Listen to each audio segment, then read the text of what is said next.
halos lahat ng pinasok, pumutok. So maganda ang naging gising ng Hinebra Boys. Halos lahat nga ng outside shooting nila talagang pumasok. Kapag humahabol nga ang Ross, may sagot lagi sila. Kung anong malas ng laro last game kontra Meralco, siya namang swerte ngayon dito kontra Ross. Kung saan pati nga kalabang head coach napabilib sa ganda ng shooting sa labas ng Hinebra. Malaking bagay talaga yung gumana ang outside shooting ng Hinebra. Tapos may nag-step up pa from the bench gaya ni Ralph. Speaking of Ralph, aminin at sa hindi na hindi inaasahan nila Coach Sheng yung naging strategy ng Hinebra nang dahil nga sa kitang nag-focus sila kila RJ, Scotty, lalo nga dito kay Brownlee. Yung Ralph, yun pa pala ang magpapasakit ng ulo nila kung saan 5-3 pinakawalan niya sa pinakamahalagang mga minuto pa sa laro.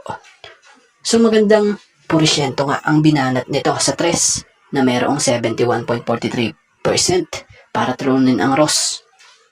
Sa naging laro nga ni Ku, hindi lang puro puntos ang ginawa niya rito or itinulong niya. Meron nga rin itong rebounds at mga assist pa. Kaya naman nung matapos ang laro after makuha ng Hinebra ang panalo tila sinisisi o sinisi nitong si Coach Tim ang kanyang sarili kung bakit hindi niya masyado pinapasok si Ralco. Kung saan, ayon sa isang naging pahayag ni Coach Tim sa isang interview dito, credit po. He stepped up tonight and hit big shot after big shot after big shot. I don't play him enough. I know that when he does things like this, I feel like such an idiot because he should be out there doing that stuff all the time. So bukod dyan, namingi nga po ng tawad si Coach Tim kay Ralph kung saan nag-apologize nga po ito dahil sa hindi niya o hindi nito palaging nagagamit ito. So bukod nga kay Coach Tim kung bumilib si Coach Tim sa laro ni Ralph, ano pa kaya dito sa nakakasama niya sa loob mismo ng court bilang teammate like Justin Brownlee. So tila pinuri nga rin po talaga ni Justin Brownlee si Ralph kung saan ayon rito credit po. We see that every day in practice. He's a guy that brings it every game in practice. He seems to always be in the right place and at the right time. Whether just making shots or making the right pass or cutting, he's very intelligent. So parang nga kay JB, napakatalinong araw nitong si Ralph kung saan may mataas nga itong IQ. Kita naman daw sa tuwing maglalaro. So hindi sa pag-aano ngayong may na-realize si Coach Tim na ganito about kay Ralph. Panigurado asahan natin na magkakaroon na ulit ng quality minutes sa Hinebra ang gaya nitong si Ralph sa mga susunod na laro nila. So sa nangyaring laro o naganap na laro ng Hinebra laban sa Meralco, talagang kita mo na napakaganda ng nilaro ng Meralco kung saan na-outplay nga ang laro ng Hinebra, kung saan kitang nahirapan pumuntos talaga ang Hinebra. Kumbaga tila nakulangan nga po sa effort at kapansin-pansin din na talagang may napapabayaang players. So sa larong ito, nung simula, ang ganda ng opensa ng Hinebra. Pero hindi masyadong ang gumagana depensa nila dahil nilamon lang sila ng Meralco nang makabuelo na. Kulang na nga sa depensa, kulang pa rin sa hustle kumbaga. Sinabayan pa ng malas sa opensa. Kaya umabot sa tambakan ang laban nila. Pero kagandahan sa larong ito, bagamat bad side yung pagkatalo ng Hinebra. Pero kahit papano, may good side namang nangyari dahil nabigyan ng exposure sa laro. Maging pampainit na rin sa tulad nila Ken Mark Carino at bukod doon yung rookie ng Hinebra na si Jan Abyss. Speaking of Jan Abyss, siguro deserve naman na nitong si Jan Abyss na magkaroon ng more minutes sa Hinebra sa mga susunod na laro nila.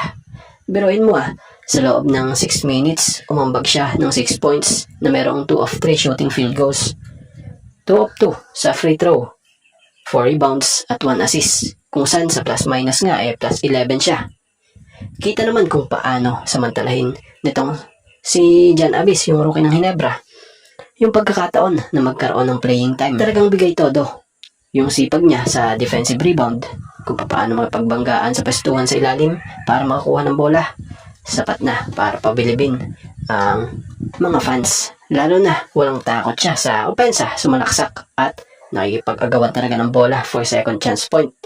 Kita naman talagang malaki ang potential bagamat talong Hinebra sa larong ito. Pero ang maganda, nakikita dito kung sino yung player na pwede mo maasahan talaga. Biruin mo ika nga ng iba garbage time na. Pero para dito kay Janabis, tuloy ang pagiging hassle sa game at sipag, laro kung laro. So dapat talagang mapansin sa kanya nila coach team na maaasahan ito talaga ng Hinebra dahil ultimo pakikipag-agawan niya ng bola para sa possession, talagang all out siya. Kapansin-pansin na talagang playing time lang talaga kulang sa kanya. So kung mabigyan lang ito ni coach team ng mas mahabang playing time at isabay sa lineup sa kalagitnaan ng laro kasama ng ibang starters niya, panigurado, hindi nito ipapahiya ang team niya. Maging mga fans, dahil subok na talaga siya So sa mga hindi nakakaalam star player at team captain ito ng Perpetual. So talagang malaki ang potential niya dito sa PBA para sa Hinebra maging future star player ng team. Ngayon pa nga lang nagsisimula siya, talagang pinapakita niya na yung husay niya. Wala nga tayo masabi sa player na to, talagang masipag na, sure ball pa. So kayo, ano masasabi at opinion nyo sa pinapakitang laro ni Jan Abis?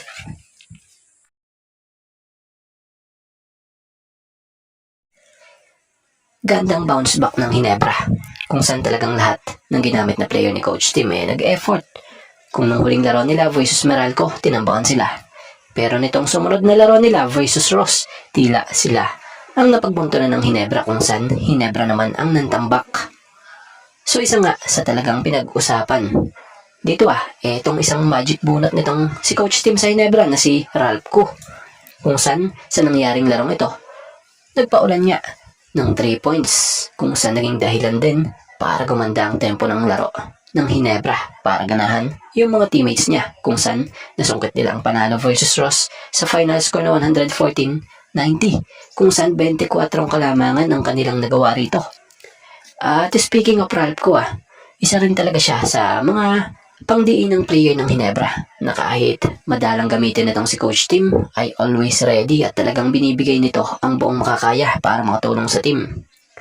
Sa naging laro ng Hinebra versus Rain or Shine, siya nga po ang hinirang na best player of the game na kumamada ng 15 points, 5 rebounds at 3 assists at 5 pinasok sa 7 binanat niya sa tres ng anyang pinakawalan. So 5 tres binanat ni Ralph sa napakahalagang sandali ng kanilang laro. Kaya lalong napaganda pa nga ang tempo ng laro nila kung saan ginanahan din mga teammates niya para maitulak nga ang team sa panalo. Siya nga pala sa larong ito rin, tila dito sumakit ang ulo ni Coach Yeng nung nasorpresa dahil sa biglaang pakputok ng laro nitong si Ralph na siyang nagpasakit talaga ng ulo nila.